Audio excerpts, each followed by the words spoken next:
தமிழ்நாட்டில் இதற்கு முன்னால அகழாய்வு நடந்த பெரும்பான்மையான இடங்கள் வந்து புதை மேடுகள், வந்து சுடுகாடுகள், இடுகாடுன்னு நம்ம சொல்றோம் இல்லையா, இடுகாடுகளில் தான் வந்து நமக்கு கிடைச்சது. முதல் முறையாக வாழ்விட பகுதி இவ்வளவு விரிவாக கிடைத்ததுன்றது ரொம்ப முக்கியமானது.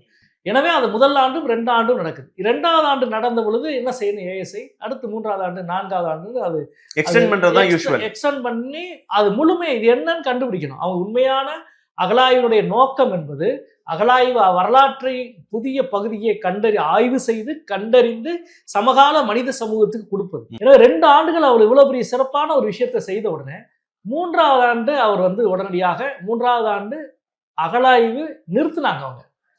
அப்படி நிறுத்தின பொழுதுதான் நான் 2016வது ஆண்டு செப்டம்பர் மாதம் 30ஆம் தேதி ஒரு நாளிதழில், இந்த தமிழ் இந்த நாளிதழில் கட்டுரை எழுதினேன். யாசகம் கேட்கும் தொல்நகரம் என்ற கட்டுரை. அதான் கீழடியை பற்றிய முதல் கட்டுரை.